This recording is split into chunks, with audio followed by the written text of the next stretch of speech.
Mesmo 1536 anos após seu colapso, é impressionante o fato da civilização romana continuar exercendo uma profunda influência sobre o modo de vida das nações ocidentais. Parte significativa de nosso aparato jurídico e político tem suas bases nas antigas leis de Roma. Com efeito, o legado mais importante dos romanos talvez seja a criação do seu sistema político republicano, cuja base era o Senado, instituição composta de um conjunto de magistrados que, em tese, representava os interesses do povo em todos os âmbitos da vida civil e bélica. Bem como um organismo vivo, essa instância máxima do poder romano teve de realizar sucessivas metamorfoses para manter sua relevância nos volúveis tempos republicanos. Para se ter breve ideia, o importante Senado, durante o período monárquico, não passava de um conselho de anciãos das famílias patrícias, tendo o humilde papel de aconselhar os reis etruscos em suas decisões. Entretanto, entre os diversos acontecimentos da República, não se pode negar a existência de um episódio revolucionário máximo, cuja magnitude hercúlea ofusca todos os outros causadores de mudança: as Guerras Púnicas.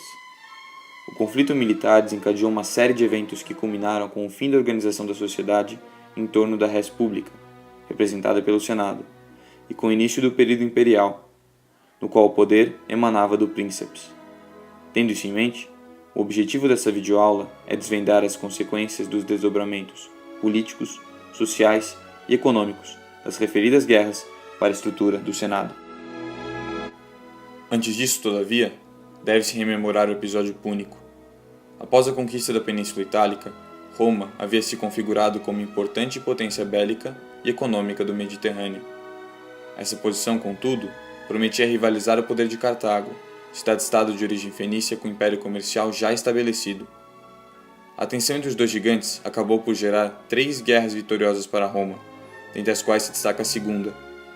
Nesse confronto, Aníbal Barca, proeminente general cartaginês, cruza os Alpes e invade a Itália, provocando severas baixas para as forças romanas, sobretudo nas batalhas de Trasimeno e Canas. Somente em 211 a.C. é que Roma começa a virar o jogo e reconquistar seus territórios perdidos. Por fim, em 201, Cipião Africano derrota Aníbal Barca na Batalha de Zama, dando fim à guerra.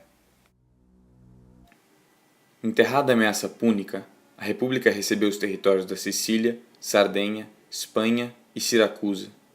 Nesse momento da história, também foram empreendidas campanhas de anexação bem-sucedidas contra a Macedônia, a Grécia e boa parte da Península Ibérica. O novo quadro geopolítico, pois, configurava Roma como senhora suprema do Mediterrâneo, potência hegemônica de sua época. Como resultado do sucesso imperialista, o prestígio e riqueza da classe senatorial romana foram exponencialmente aumentados, distinguindo-a ainda mais dos outros segmentos populacionais. Em adição, os recursos drenados das áreas de conquista também proporcionaram o surgimento de uma nova elite social, os equites, ou cavaleiros, voltados para as atividades financeiras. Entretanto, para os plebeus rurais, ou seja, a grande maioria da população, as guerras púnicas foram dignas de tragédia, trazendo pobreza e proletarização. Isso se deu, pois as invasões de Aníbal foram devastadoras às terras cultiváveis do norte italiano, bem como às famílias camponesas, muitas perdendo os braços laboreais. Essa difícil conjuntura campestre levou muitas famílias a venderem suas propriedades a grandes latifundiários, aumentando ainda mais a desigualdade social. Além disso, esses grandes proprietários se apropriaram da maior parte do hager públicos, virtualmente deixando a população camponesa sem terras. Empobrecida, a plebe vivia um grande êxodo para os centros urbanos, formando uma massa de proletários que passou a viver de trabalhos ocasionais, do clientelismo e de donativos. Ainda por cima, a plebe teve sua situação agravada pela grande oferta de escravos nos mercados romanos após as guerras púnicas e as guerras de conquista. Esses escravos substituíram os trabalhadores livres, elevando já alto desemprego vivido pelos socialmente desfavorecidos. Dada a enfermidade da organização social, importantes revoltas camponesas marcaram com brados os anos de 104 e 134 a.C. Foi na tentativa de solucionar a questão fundiária que, nessa época, surgiu uma das mais relevantes tentativas de socialização da terra na história, as reformas dos irmãos Tibério e Caio Graco. Membro da alta aristocracia, Tibério se elegeu tribuno da plebe, magistrado que advogava pelos direitos dos plebeus, em 133 a.C., já apresentando ansejo de mudança. Sua primeira medida no cargo foi a retomada da lei que limitava a ocupação dos lares públicos. Também, as terras excedentes a um determinado limite deveriam ser devolvidas ao Estado, sendo utilizadas em uma reforma agrária. Embora duramente criticado pela elite fundiária, Tibério adotou medidas mais radicais ainda, como sua reeleição para tribuno da plebe, contrária à tradição romana, e a proposta de utilização do reino do Pérgamo, na Anatólia, deixado a Roma como herança de Átalo II, para sua reforma. A radicalização política, porém, provou-se negativa, uma vez que deu lugar a uma série de levantes que acabaram por assassinar o tribuno. Já Caio Graco, o mais novo, assumiu a tribuna 10 anos após seu irmão, procurando o apoio de todos os grupos sociais que pudessem se opor à vontade do Senado, sobretudo da plebe urbana e dos povos itálicos. Tendo sucesso a princípio, Caio se tornou uma força política muito poderosa para a elite, que arquitetou planos para derrubá-lo. Dentre eles, se destacam proclamá-lo inimigo público e voltar a plebe cidadã contra os itálicos. O atrito gerou uma nova revolta popular, fazendo com que Graco se isolasse no Monte Aventino, região limítrofe da capital republicana. Finalmente, ele cedeu à pressão de seus oponentes e cometeu o suicídio.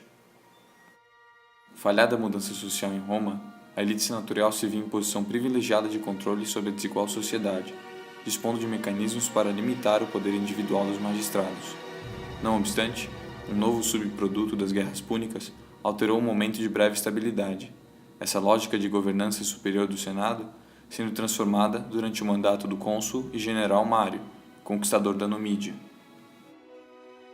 O cônsul percebeu que o empobrecimento da plebe tornara enorme o número de cidadãos excluídos do serviço militar, pelo fato de não mais possuírem propriedade rural.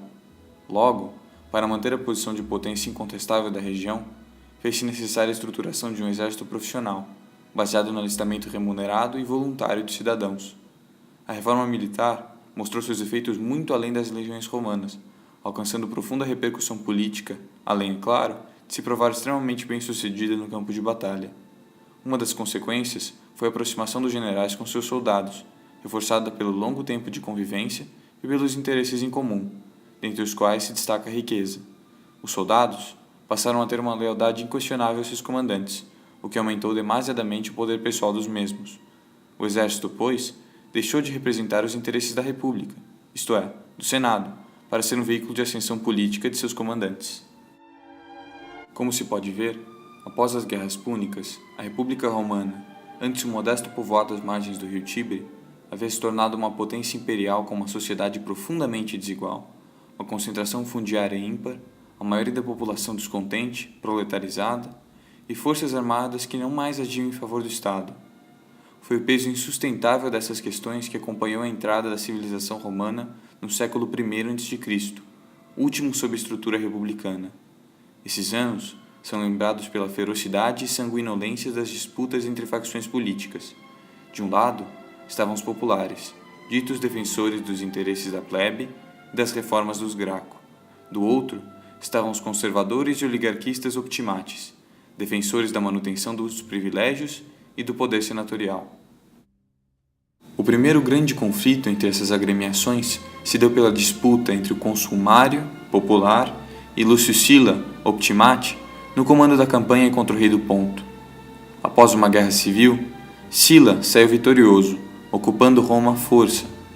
Para garantir seu poder, estabeleceu proscrições e se tornou ditador.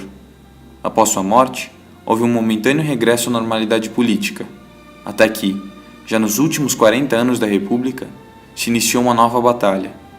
Os três principais homens de Roma, Júlio César, Licínio Crasso e Cneu Pompeu, se reuniram em um triunvirato informal para controlar o cenário político.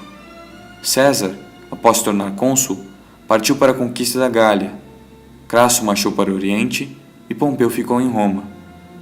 Após o triunfo de César sobre os gauleses e a morte de Crasso, o primeiro quis retornar à capital com suas legiões, ação ilegal a qual o Senado e Pompeu se opuseram.